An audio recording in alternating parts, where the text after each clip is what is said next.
Okay, so tonight we are with Robert Muchamore, the author of Cherub. Hello, Robert. Good evening. Thanks for accepting our interview for campuscherub.com. That's no problem. It's a great website. Thank you. So first part of the interview. Let's start. Loïc. Could you tell us more about your next Cherub book, Guardian Angel? What will happen? Well, Guardian Angel is obviously the follow-up to People's Republic, and it basically carries the story on. Ning is in basic training. Ryan goes to Kyrgyzstan to try and infiltrate the Aramov clan, and I've forgotten the other guy's name. Who's the kid who's related? Ethan. Sorry, yeah, Ethan. And Ethan is living with his family in Kyrgyzstan and kind of hates it and is trying to get away. Okay, Oliver. If they ever make a Cherub movie, will you be in it? Well, I'm not an actor, so I guess if I was in it, it might just be just a tiny cameo role, where I was like some guy just walking in the background. Okay, and will there be a Cherub movie? Well, it's just been going on for a long, long time now, and to be honest, the last couple of years it hasn't really made any progress.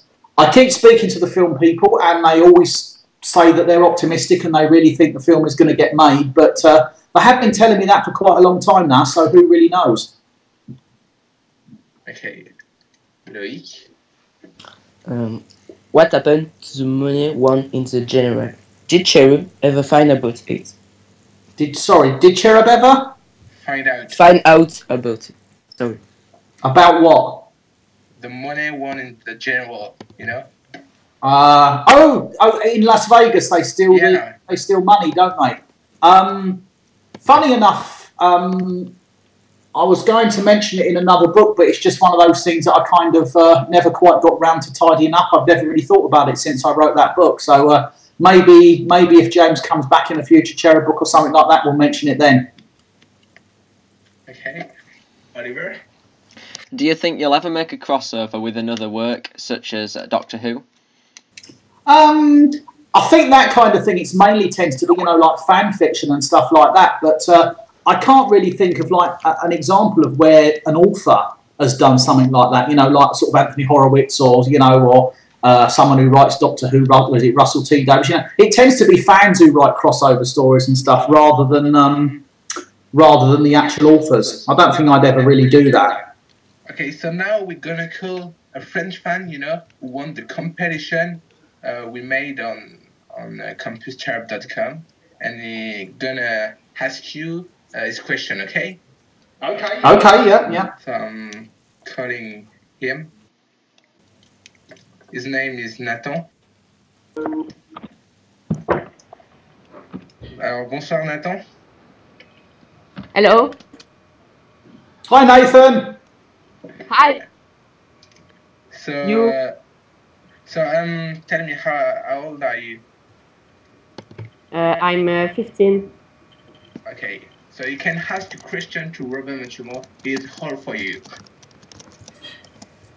Okay. So, what is the most stupid or intelligent or poetic thing which comes into your head when you were writing Cherub?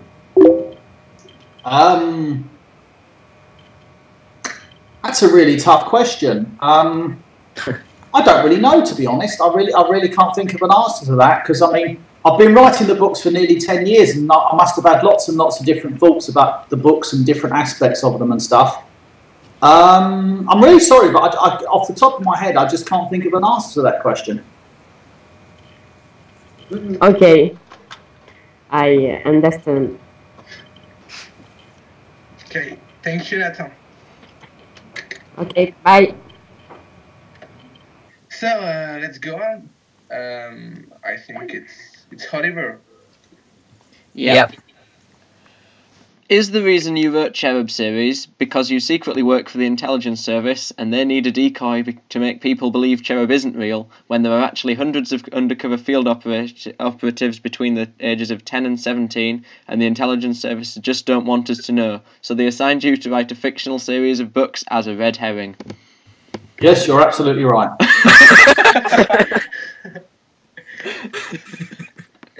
Okay.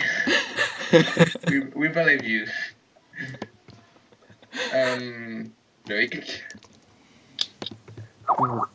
Why is your next series called Jet? What does it mean? Well, first of all, it's not called Jet. It's going to be called something else.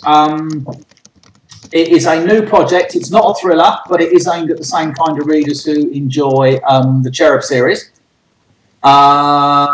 And I'm actually working on it at the moment. I've actually spent most of today. I've written the first book in the series, and I've spent most of today actually going through that book and doing a detailed edit based on some comments by my agents. We'll be sending it to publishers, and we'll be trying to get a publisher to buy and take up the series. And the idea is it will come out in 2014. And maybe, I haven't decided yet, but when I do my event in Queen's Park on May the 19th, I might give a little reading from that book, just to give people a clue of what Jet is all about. Okay. Oliver? How long did it take to publish your first book, The Recruit? The Recruit, I started writing in about 2001. I finished it in late 2002, and it then took me about 6 months to get an agent, and she sent it off to all the publishers at the beginning of 2003, and I eventually got a publishing deal in April 2003. So it was about a year between finishing the book and getting an agent and getting a publishing deal. And then, of course, it was another year. It was April 2004 before the book was actually published. Okay. Loic? Will you publish a Cherub book where all the group of friends will appear? I mean James, Lauren, Kerry, Bruce, Rat. So what you mean, will they come back, or? Yeah. They might come back. I haven't really decided yet. I really like the idea of James coming back as an adult character, as a mission controller or a training instructor or something like that. But I always set the books in real time, and I think it's realistic that James has to kind of go away for a few years and comes back as an adult. You know, he's got to go to university and live his life a little bit rather than just sort of coming straight back to Cherub as a mission controller. So if I carry on writing the series for long enough, it might happen. Okay. So now we're gonna call the second fan an English fan who won the competition on the English side, you know? I hope I can answer the question this time. Yeah, I hope so. Hello. Hi. What's your name? I'm Eve. Okay, how old are you? I'm 13. Okay, so you can Hiya, by the way. Hello, I'm Robert. Hi. you can ask your question. It's a hole for you. Oh, right. If Cherub was a real place and you were an employee at Cherub, would you be a chairman, a handler, or a training instructor? What job would I do on Cherub campus? Well, I'd certainly be useless as a training instructor because I'm really unfit. Like if I joined Cherub, I'd fail basic training on day one. I've never been very fit, very sporty. So I'd probably maybe be something like a mission instructor, but also I'm kind of quite geeky and quite good with computers and stuff. So maybe I'd be like a technical guy or something like that, I guess. Yeah. Okay. Thank you. Here. You're welcome. Nice to speak to you. Bye-bye.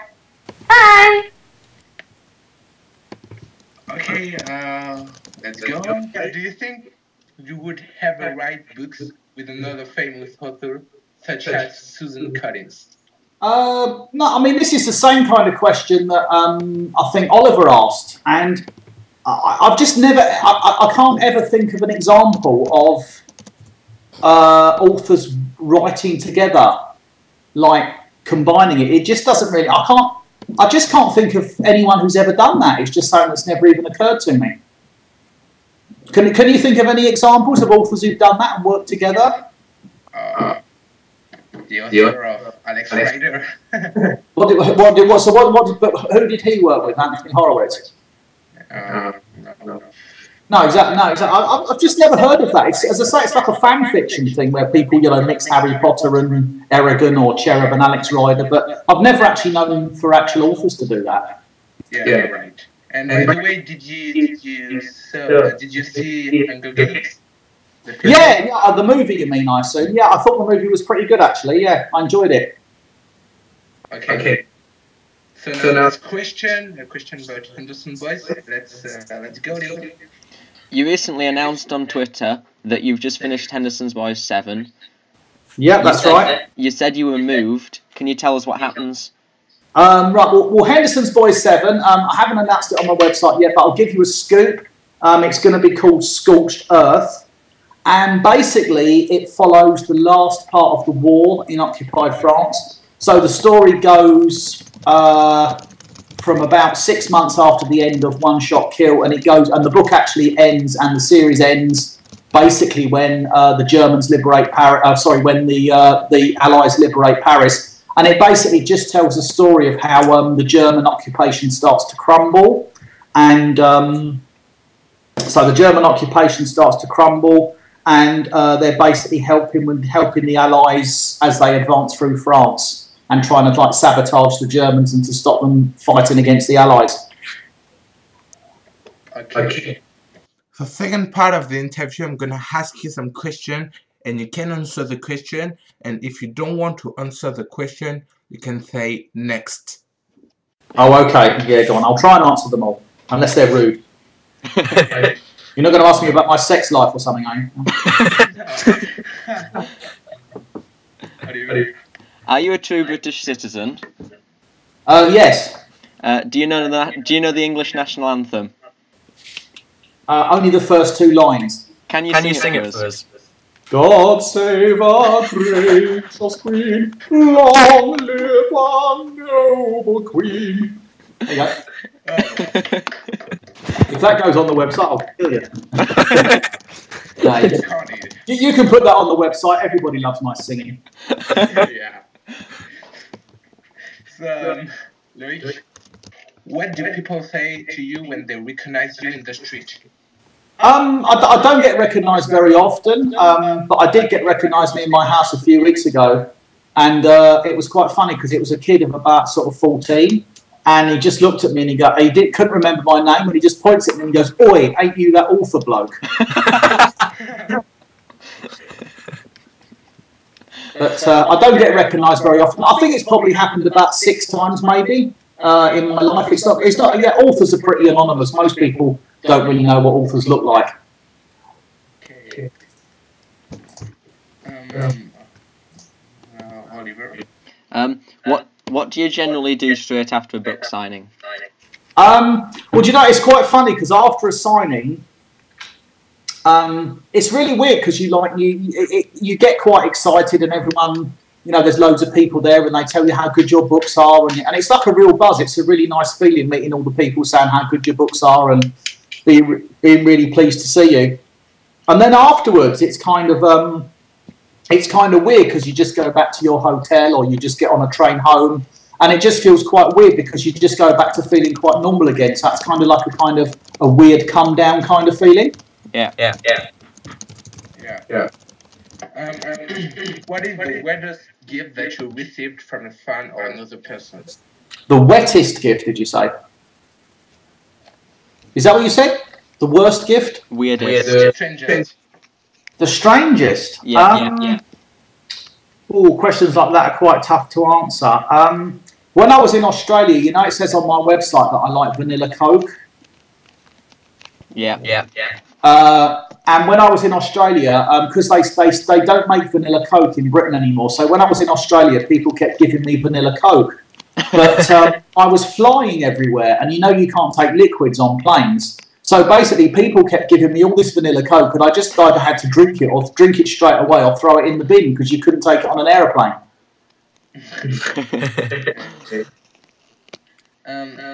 What is the most shameful song you can listen to in a continuous loop? The most shameful song. Yeah. Well, the funny thing is I was actually I've just made my dinner, and while I was making my dinner, I was listening to a few different songs, but I did play what is it, the One Direction song, "What Makes You Beautiful." I played that twice because it's quite catchy. So yeah, I think that's a pretty embarrassing song to listen to twice in one night. Yeah. It's recorded. You're checking you got that, are you? Yeah.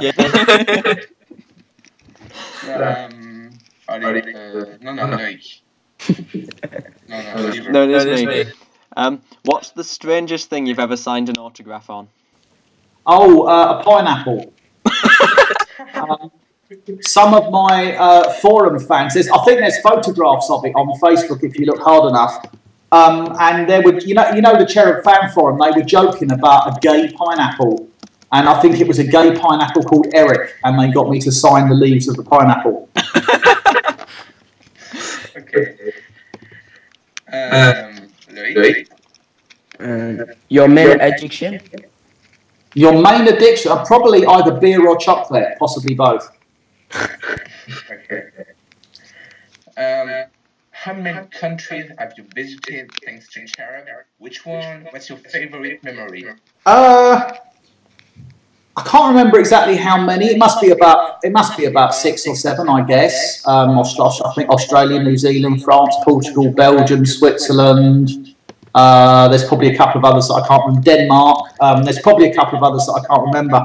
One of the funniest memories was last year when I went to the Lisbon Book Fair, and the publisher there, Porto Editora, all their publicity staff had these like big people carriers with the publisher's name printed on the side, and the book fair didn't close until midnight, and then we went and had a meal. So about 2 o'clock in the morning, we're on this main road in the middle of Lisbon, and everyone's quite drunk, and the two publicists in the two big people carrier cars, the publisher's cars, they decided to have a race. So we were, I was sitting in the back of the car, and there were these like mad Portuguese publicists driving through the middle of Lisbon at about 70 miles an hour, and everyone was quite drunk. So that was quite good fun, but probably not the kind of thing you want to repeat very often.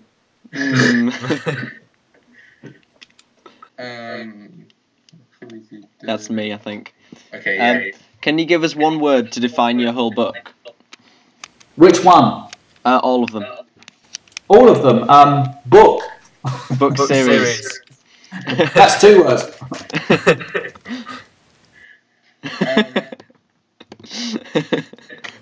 If your life were a movie, what title would you choose? What title would I choose? I don't know, something like Amazingly Good Looking or something like that. Okay. What do you do when you have a lack of inspiration? When I have a lack of it, do you know that? I mean, it's quite tough. But one of the things that I tend to do is I plan ideas a long way in advance. So you've always kind of got a few ideas you can work on. So, for example, the project I'm working on now, Jet, I actually first thought about that 4 years ago. And I first thought about it 4 years ago, and I sort of wrote a first draft a couple of years ago, and I'm now kind of finishing it and getting it into a state where I can send it to publishers. So the trick really, you never really know when you're going to have an idea, but the nice thing is if you sort of have a few ideas, and I've got a couple of other ideas for things to do. The problem I've got at the moment is I can't think of any ideas for any more Cherub books after the Aramov trilogy. And of course that's quite a big thing, because if I can't think of any ideas, I can't write any more books. So that's something I've got to work on over the next few months to try and come up with some ideas for some more Cherub books. Okay. So now, last question. It's not really a question, but what message do you want to give for your French and English fans on campuscherub.com? I just like to say thanks. It's really nice having fans who get excited about my books and go on websites and keep on buying them because I need the money. Okay. And just I have forgotten before, but you saw the Cherub graphic novel. Yeah. What do you?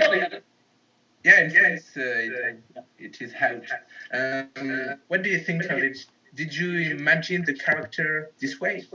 Yes, I kind of did, because what we did, I think we got, we had about 6 or 7 artists who all drew up test sheets, like versions of what they thought it should look like. So we got about, I think it was 5 actually. We got 5 different artists to like try out for the job, and they all did their different versions. And I just thought this was the best one, because when I saw the way that John Ash drew James, it just kind of felt real. It felt like the way that I'd always seen James in my head. Okay. So thanks for answering our question. No worries. Well, always nice speaking to you. Thanks for all your questions and stuff. And I hope you all have a really good weekend, yeah? Yeah, thank you. Thanks. Bye. Bye. Bye.